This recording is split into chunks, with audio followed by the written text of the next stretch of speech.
Vans. Some people love them, some people absolutely hate them.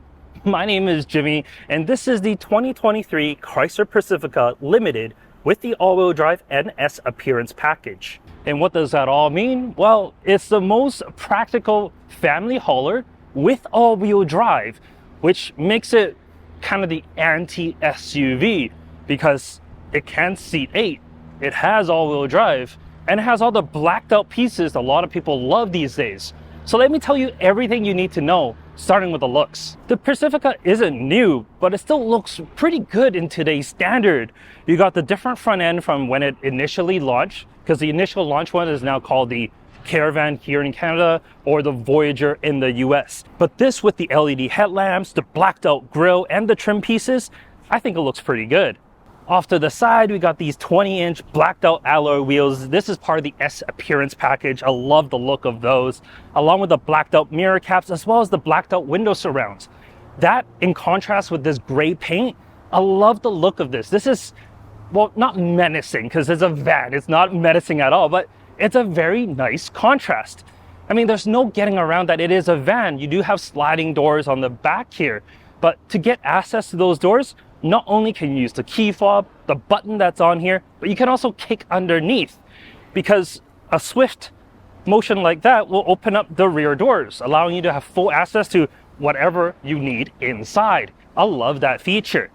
Moving around to the back, I love the taillights on this. They have been updated, not recently, but I still love the look of this over the blobby version that they had previously. Once again, being the S package, we got these blacked out emblems, and like I said, it looks good. It's a good looking package all around. I mean, it's a van. How much more styling can you put on it? I think what they've done here on the Pacifica is, well, quite excellent. If we open up the tailgate, of course, you can just kick underneath here, and we get 32.3 cubic feet of space. Plenty for everything that you need. No matter if it's a full-size stroller, a compact stroller, or even a set of golf clubs, you have no problems fitting that all within the back here. And that's the best part about a van. Not only can you fit 7 people, you can fit 7 people's worth of items behind the third row. And that's something that most SUVs just can't do. And when you're back here, don't think you're missing out on anything, because you got grocery hooks in the back, and because this is a limited trim, the third row, well, it's power folding. So if one press of the button, these can slowly, it is slowly, but it can slowly put themselves away inside this little cubby here, which makes it perfect for you to hold longer items or whatever you need. I love the implementation of this. Not many other SUVs can have this amount of space in here. And if you want even more space, the second row is a stow and go system. So you can fold them right into the floor, and you can have an expanded amount of space back there. And something I love about this tailgate, like most vehicles, they put the button right on top of the tailgate, which is sometimes a little bit hard to reach, especially if you're a little bit shorter. The Pacifica, they thought of that. The button's on the side. All right, getting into the third row. As you can see, I have a child seat here in rear facing, and because it's a van, it's gonna be pretty common. And for a lot of SUVs, when you have a child seat like this, you're basically, well, you block all access to that third row. But the Pacifica, there's a button here that I can press to move the passenger seat forward. You can do this on the driver and the passenger side. Now, I'm not saying this is an elegant solution, but this, it still works, especially if you have smaller children. They can kind of creep around and get access to the third row, which I will show you. But I'm 5'11" and definitely nowhere near as flexible as a child. But I can squeeze through in here and into the back. All right, the third row. I'm 5'11", as I said, and headroom, legroom, both are really, really good. And unlike most SUVs, I mean, my knees are not right towards my chest. I got good thigh support here. It's relatively comfortable. On the side, I got USB charge points, and I got this power mechanism so I can tilt my seat as I need. And I got shades on the side so I can block out the sun and even get vents on the top. It's fully featured back here. You're not missing anything because it's a van. I mean, the only thing that you're missing is hump on the ground to put your knees right up to your face. But who wants that? Probably no one. Let's move up to the second row though. All right, the second row. These seats, because they are stow and go, they're a little bit more narrow and they lack the full amount of support that you may get in the PHEV version, because that comes with, well, regular seating as they don't fold into the ground. But they're still pretty good.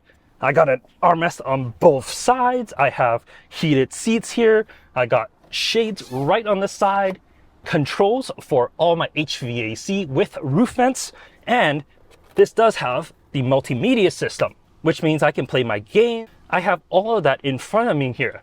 Sure, a large screen on top would be better for the third row people, but this, I get individual control. So no matter if you have two people or maybe more in the back, well, you get two screens. So one can be watching a movie and one can be playing a game.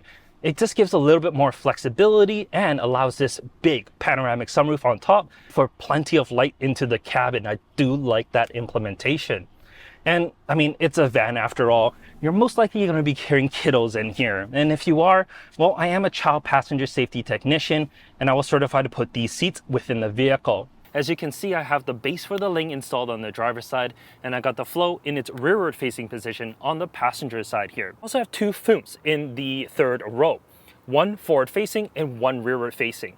In terms of lower anchors within this vehicle, there's 4 sets. One on the driver's side in the second row, one on the passenger side here, one on the passenger side in the third row, and one that's off to the mid left or mid driver side on the third row. So 4 lower anchors, and there's also 4 upper anchors in the exact same spots. All the anchors are very easy to get access to. The lower anchors on the third row may be a little bit tighter, but not too difficult in any way. Getting into the cabin is nice and easy. There's actually a little switch on the bottom, so you're able to kick underneath this door and it automatically slides open, making life super simple. And the Ling, plenty of space. Nice and neat inside the cabin. But let's move up to the front. All right, the front seats. Once again, 5'11", headroom, legroom, both very, very good. The seats, they're quite supportive. I love the bowstring that's on the side and the stitching and the piping that's on here. It's very, very elegant. The seats themselves are heated as well as cooled, but unfortunately no massaging options in here, but I think I'm okay about that. These seats are plenty comfortable for even longer journeys. I also have an armrest on the side that makes it, well, a little bit more comfortable as well. In front of me, I do have this leather steering wheel. It is stitched very nicely in the center. And because it is an FCA product, there's a gazillion buttons that's on here. Not only do you have the front ones, you also get buttons on the back to control your volume and your channels and whatnot. I do love that. Behind, you get a partial digital and analog cluster here. I mean, yeah, it's quite dated, especially in this blue, because, well, this is the same cluster that's in like the Chrysler 200 as well as the 300. But it still works well. The digital screen in the center shows you all the things that you need, including a digital speedometer, because, well, the analog one might be a little bit difficult to read at times, but you still get all of that information right in the center. And of course, there's a bunch of other things that it can show as well, including turn-by-turn navigation when you're using like Apple Maps. So I do like that. Unfortunately, no heads-up display there, but that's fine. I can just look down a little bit more. The Uconnect system that's on here, I mean, when I first used it a few years ago in a Pacifica, I absolutely loved it. It's snappy. The way that it just goes through menus, it's so seamless. It's such a great system. And with the wireless CarPlay and Android Auto, I don't ever have to think about it. I just jump in and it can connect. And it can connect to more than one phone at a time because, well, it's a van. You're going to be taking this for road trips. You can connect more than one device, so you can have audio from another device if you need. It's very, very smart. You can also get LTE, so you can have Wi-Fi for, well, everyone that's within the van. It's a smart system for a smart van. And I love FamCam. If you don't know what FamCam is, it's basically a camera that's mounted between the second and the third row. And with that, I'm able to see my occupants in here. Because my child's in a rearward facing seat, it's perfect for that. There are some other manufacturers that put in a camera, but it's generally closer to the front. So if you have a rearward facing seat, you cannot see them. But if you have a forward facing seat, you got a good old analog, well, mirror right there in the middle. So you can still see everything that you need in the back. I mean, overall, this interior is still a really, really nice place to be. You have your Qi wireless charger. You got leather in the places that you would expect. You even have a little bit of space underneath the center console for additional storage. And I mean, it's a van. Storage is one thing that you're going to be using. There's a bunch of cubbies within like the doors and everywhere else, allowing you to put whatever you need within this cabin. They certainly have thought of that when they designed this, which is exactly what a van is for. But before we go for a drive, let's talk a little bit about the powertrain. The Pacifica comes with two powertrains. You got your standard naturally aspirated V6 like we have here, but you can also get a plug-in hybrid. This V6 is a 3.6 liter. It makes 287 horsepower and 262 pound-feet of torque. Mated to that, it's 9-speed automatic, and power is fed to all four wheels. And with all of that power, merging onto the highway is easy. That V6 soundtrack as well, you gotta love it. It's everything that you need in one, because it has all the power that you really need to get up to speed, and it's decent economy when you're, just around town or even driving long distances. It's the best of all worlds, which, really represents this vehicle. Well, what about the ride? It's a van. It's not designed to be a sporty SUV. It doesn't have to lug around like 5,000-6,000 pounds and be like agile or anything like that. This is designed to be comfortable. And it is. The suspension soaks up all the bumps. It's relatively quiet in here. The sound isolation is also really, really good. And on the highway, you put on the adaptive cruise and, you're basically just left to do a little bit of the steering, and that's really it.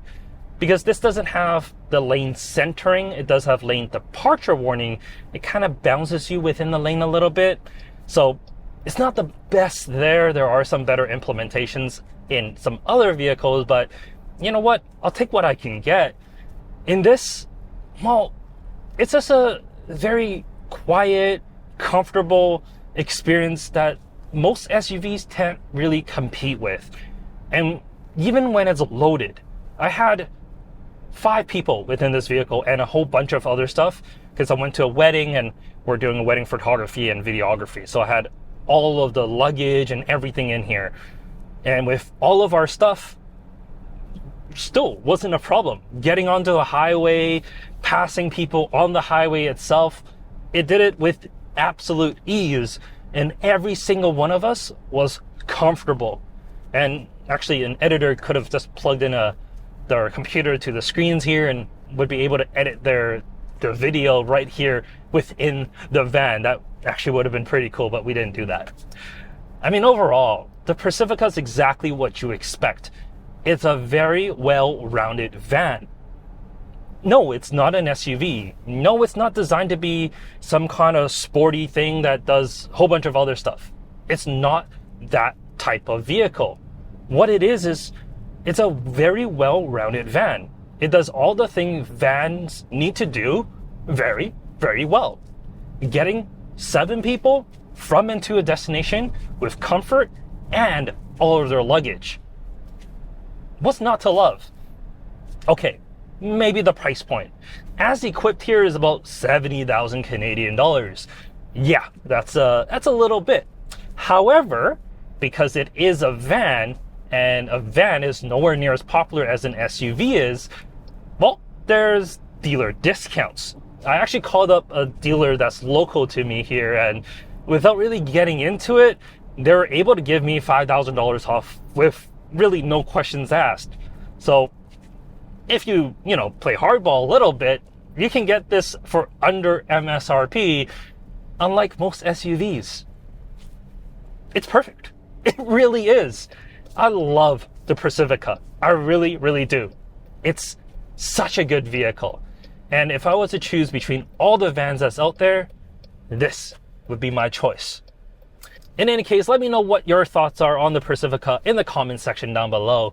Would you choose this, the Odyssey, the Sienna, the Carnival, or are you going to be okay with, the lower end version of this, the Caravan or the Voyager if you're in the US?